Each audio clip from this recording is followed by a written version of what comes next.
Alhamdulillah, alhamdulillah arsala rasulahu bil huda wa dinil haq liyuzhirahu 'ala ad-din kullihi wa kafa billahi shahida. Asyhadu an la ilaha illallah wa asyhadu anna Muhammadan 'abduhu wa rasuluhu la nabiyya ba'dah. Allahumma shalli 'ala sayyidina Muhammad wa 'ala ali sayyidina Muhammad.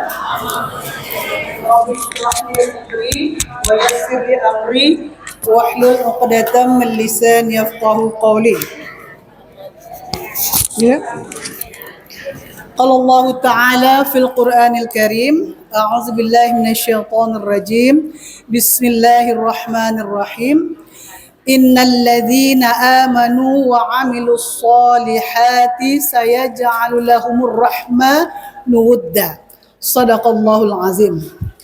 Qala Allah Ta'ala, summa qala Rasulullah sallallahu alaihi wasallam, baiti jannati. Bersyukur kepada Allah, salawat dan salam kepada baginda Nabi Muhammad sallallahu alaihi wasallam. Waktunya hanya 10 menit dan Pak Sabrun minta saya membahas tentang kiat menjaga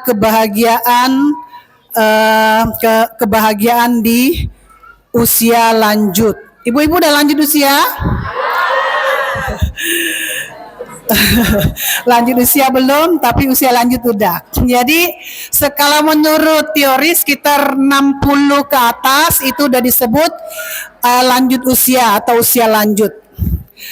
Nah, adapun yang 40, 50 ke atas itu namanya pralansia. Sama gak? Berarti belum lansia, hampir memasuki ya. Belum mengaku. Belum mengaku tuh.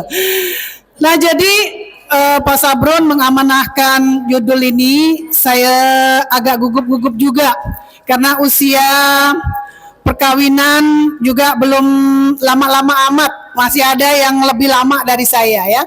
Tapi karena dakwah, karena penceramah diminta judul apapun insya Allah. Ibu-ibu, bapak-bapak, saya ini agak grogi nggak ada bapak-bapak, nggak ada ibu-ibu aja. Yang dirahmati dan dicintai Allah Subhanahu wa Ta'ala. Tadi yang saya sebutkan adalah surah Ali Imran, surah Maryam, surah ke-19 ayat 96. Kemudian yang hadis itu tadi adalah Nabi mengatakan baiti jannati. Ini keduanya adalah untuk tema cinta dan keluarga. Asik, ya? Baiti jannati, rumahku adalah surgaku. Masya Allah.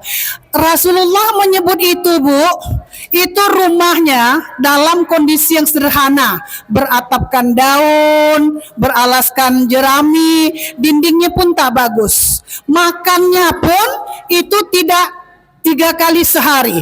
Kalau waktu baru menikah, Nabi Muhammad SAW itu kaya raya bersama ibunda Sayyidah Khadijah radhiyallahu anha.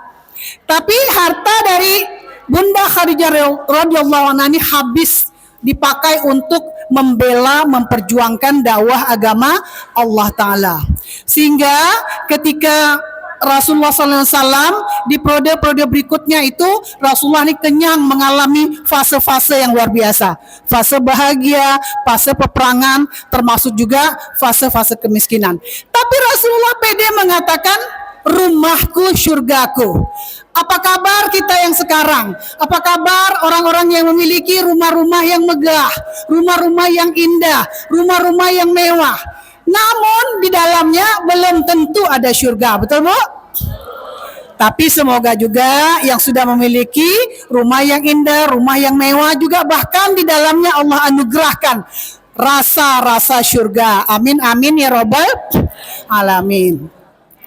Nah, apa saja singkatnya kiat-kiat untuk menjaga rumah tangga bahagia, ya, rumah tangga yang insya Allah kita, maaf kata nih Bu ya, kalau yang udah nggak ada pasangannya, saya doakan semoga dipertemukan dengan pasangan baru. Amin. Atau kalaupun misalnya sudah enggak, itu saja suami saya sampai mati, suami saya dunia akhirat, maka saya menghargai, enggak apa-apa. Pertahankan saja, jaga hatinya, jaga kata-katanya, jaga pergaulannya. Semoga kelak di surga nanti di akhirat dipertemukan Allah kembali. Amin ya robbal alamin. Sekurang-kurangnya dalam menjaga rumah tangga bahagia, rumah tangga setidak-tidaknya yang penuh rahmat, penuh kasih sayang, seperti yang Rasulullah katakan tadi, baiti jannati. Yang pertama adalah dijaga komunikasi. Bu, orang berumah tangga itu isinya sudah diteliti, Bu, para ahli itu 80% isinya bercakap-cakap, betul enggak? Nah, macam hari ini pun tak nyaman Pak Ketua tidak memberi kita bercakap-cakap. Jadi ada bercakap-cakap. Orang rumah tangga juga begitu. Jadi apa katalah kalau bapaknya tak mau bercakap, ibunya tak mau bercakap, anak-anaknya pun tak mau bercakap. Itu laksana rumah seperti kuburan. Astagfirullah. Jadi bercakap apa? Komunikasi apa? Nah, karena kita udah rajin sholawat, udah rajin majelis taklim, rajin majelis ilmu, maka komunikasi kita isilah dengan hal-hal yang berbobot, dengan hal-hal yang berkualitas, dengan ilmu pengetahuan. Ceritalah tentang sholawat. Hari ini kita dapat pencerahan, dapat yang belum kenal tentang sholawat dalail kharat. Oh, ternyata ada sholawat dalail kharat yang panjangnya Masya. Tapi saya tadi lihat ibu-ibu bergeming, artinya tetap tabah mengikuti dari awal sampai akhir. Itu pengaruh energi yang terpadu kan, Bu. Ketika bersama saling memberikan energi positif, maka kita jadi semangat. Beda kalau kita sendiri, mungkin setengah jalan sudah KO, enggak? Nah, itu. Jadi isilah pembicaraan itu dengan ilmu pengetahuan. Apa yang kita belum ketahui, misalnya masalah baca Quran kita masih lemah, ya kita kaji. Isinya kita nggak tahu. Datang ke ceramah, apa nih ya kata Cik Juana, nak ku bahas dengan Bang Ali ini. Oh, ada balik dari Masjid Nurul Islam, ada yang nak ku bincangkan dengan Bang Ali. Ya mana ya.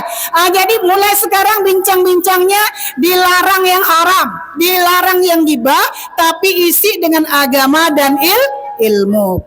Nah, itu Bu. Yang kedua, setelah komunikasi adalah yang dibutuhkan dalam membangun kekeluargaan yang baik, tentram, yaitu intimasi. Apa sih? Intimasi dari kata intim, memiliki hubungan yang dekat antara suami, istri, anak-anak, kalau perlu sampai ke cucu cicit. Betul, Bu? Ya, intimasi adalah kedekatan.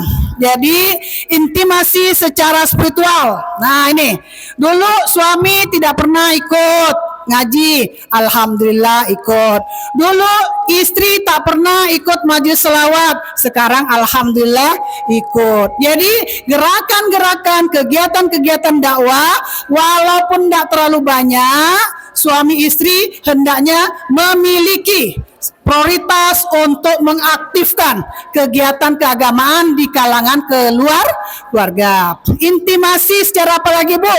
Secara intimasi secara spiritual udah, intimasi secara seksual. Oke, ini enggak boleh panjang amat intimasi seksual ya. Orang-orang yang sudah tua pun itu tetap boleh memberikan haknya. Saya sudah pernah katakan, nenek-nenek jangan suka meninggalkan kakek-kakek. Nanti kakek-kakeknya pada lari cari yang lain. Ya, itu adalah kebutuhan naluri manusia. Itu yang disebut dengan intimasi seksual. Ada juga intimasi jalan-jalan, kedekatan untuk jalan-jalan. Pergilah ke Lemukutan, pergilah kemana. Sekarang kita alhamdulillah Pak Sabrun dengan pengurusnya menjadwalkan kita jalan-jalan minimal sebulan sekali ya. Walaupun ini dalam kota, tapi belum pernah kan? Ada yang belum pernah ke sini? Saya belum pernah ke masjid ini. Kalau ke Juruju tempat abang saya, Ustadz Ibrahim, Pak Kiai Ustadz Ibrahim, insya Allah udah sering. Tapi sampai sini belum. Nah, kita menambahlah pengetahuan kita, menambah kedekatan intimasi kita secara spiritual, secara bersama-sama. Nah, terakhir, belum kan? Habis ya? Ibu saya mau kasih amalan Mona. Ada ibu-ibu, saya kan karena sering ceramah, sering dimintai atau curhat oleh jamaah. Ini suami saya begini, Bu. Pernah juga bapak-bapak curhat, tolong ustazah, istri saya dinasehati begini. Ini.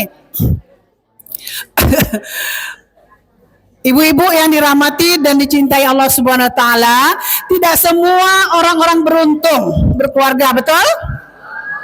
Ada yang 10 tahun, ada yang 20 tahun, ada yang sampai 30 tahun, tapi ada yang beberapa tahun sudah mengalami musibah, ujian dan cobaan. Nah, ini amalannya Bu, singkat aja Bu. Yang pertama, supaya keluarganya saling tumbuh cinta kasih, amalkan tadi surah